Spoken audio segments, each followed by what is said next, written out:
Hello, welcome back to the channel at the First Week Book Club, where we start a new book on the first week of every month with the goal of personal growth by building a community to do it together. And for March full book review on Pride and Prejudice by Jane Austen, I kind of want to do it in an unusual way. I want to write on the couples in this book and talk about love in alignment. Because I truly believe that Jane Austen wrote a study on relationship compatibility disguised as an enemy to lover romance novel. Especially nowadays, there's so many discussion on who should do what and how in a relationship, like who should pay on the dates, who should stay home and take care of the kids. We have truly lost the plot when it comes to nuance and discernment. And love in this novel is not about finding the perfect person, but rather finding someone with alignment with your life. Love in this novel is not a one size fits all situation. Every couples represent a different model of relationship, some successful, some disastrous, and it truly displays how alignment or misalignment can determine love survives or not. But before we deep dive into the different couples in this book, let's clearly define what alignment in love means. Alignment in love is not about similar personality, shared hobbies, or even how much you love each other. Because you can love each other to the moon and back, your relationship could still flop. Alignment in love sounds like shared values, same lifestyle goals, same personal growth direction, expectation of marriage, and emotional equity. It's so much less like, do we love each other? But more like, are we building the same life? Let's start with the obvious couple, Elizabeth Bennet and Mr. Darcy. At first glance, they are totally misaligned. I mean, it's all brought up during the first proposal. Difference in social status, feelings towards each other, and personalities. The book illustrates that Mr. Darcy really is the best bachelor to marry, good boss, good friend, and rich AF. But da da da da, misalignment alert. Elizabeth doesn't care about that. She doesn't care about wealth or status. She is a romantic. She wants to marry someone who truly earned her respect and she really have romantic feelings towards. And as we all know, she rejected the first proposal. And Jane Austen here really told us that attraction without alignment can lead to resentment.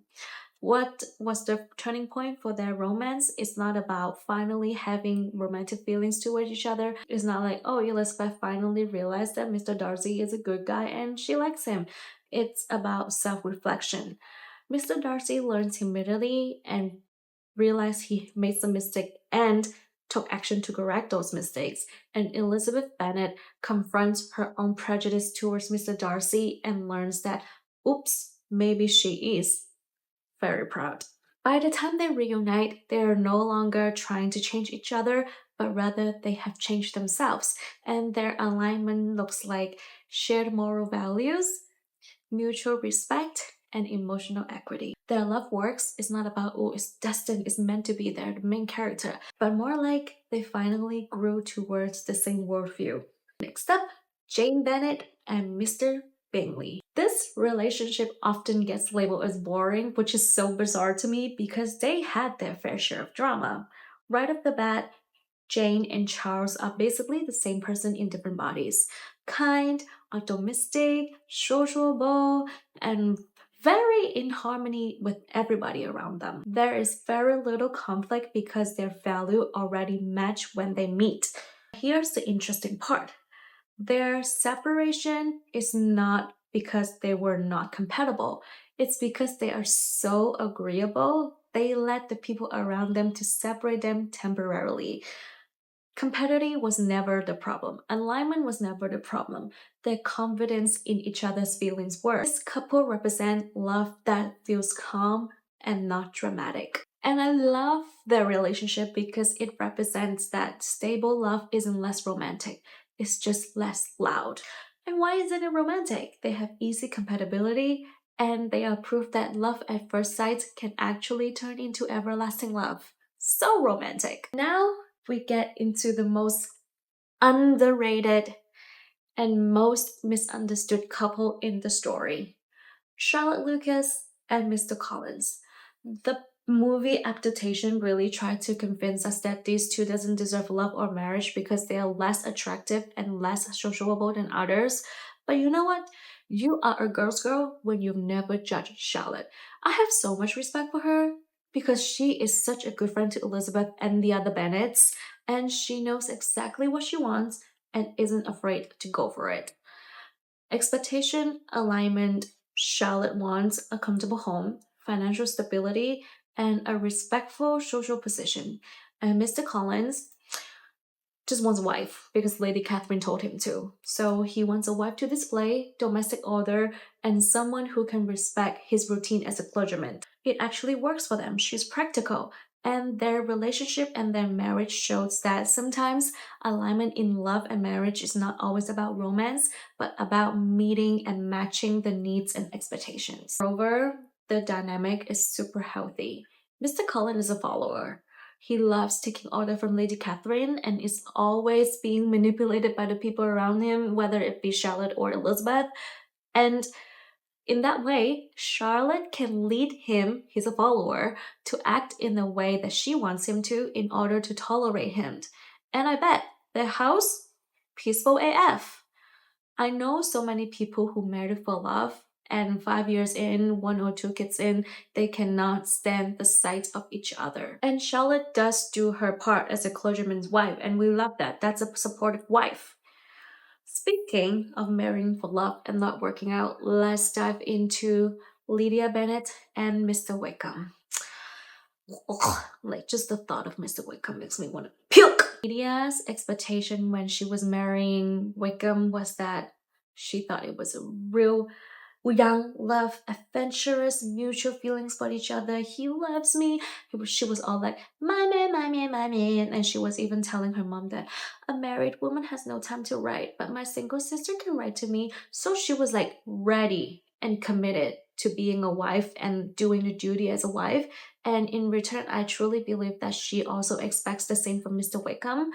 But we all know Mr. Wickham's expectation of this marriage was just to squeeze the family connection to get his debt paid off. That's it. Not only has he not any feelings towards Lydia, I don't think he even has any respect for her. And it's a big yike. And take a deeper look into their dynamic. I mean, Lydia is 15, 16 years old, so she's loud, she's energetic, and she's demanding sometimes. And Mr. Wickham is so deep into his own issues that he just cannot be bothered. Guess how long I would let that slide if my man were not paying attention to me and sometimes were yelling at me? Psych! Trick question. The answer is never would I ever get with a man like that. Uh-uh. That ass. When you look at all those couples together, a pattern appears. Jane Austen wrote this four couple to represent four different models of relationship. Elizabeth Bennet and Mr. Darcy, they have growth alignment, so their relationship is flourishing. Jane and Mr. Bingley, they have natural alignment, so their relationship is peaceful. For Charlotte and Mr. Collins, they have practical alignment, so their relationship is stable. And Lydia and Mr. Wickham, they have zero alignment. They have major misalignment, so their relationship is messy. Love succeeds not when people are perfect, but when expectation, values, and life direction align. What makes Pride and Prejudice so timeless is because Jane Austen, hundreds years ago, already rejects the idea of a single format of romance. She didn't say that everybody should marry for love. She asked the question, what kind of life do you want? And she said, then choose the partner that aligns with that answer.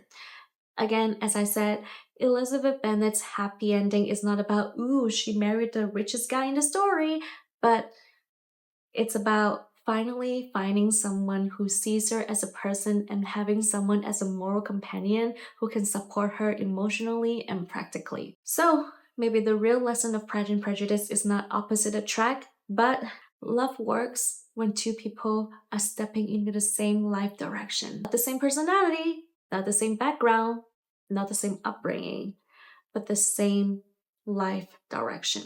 If you enjoyed this deep dive, let me know which couple you think represents the most realistic relationship and whether you think alignment truly matters more than chemistry. Thank you so much for watching this video. Don't forget to like, subscribe, and leave a comment, and I will see you in the next video. Side note, I am so excited to start watching the other Bennett sister, where it focuses on Mary's romance because she does deserve her own love story, and I am also a middle child, so I can't wait. I'm so excited.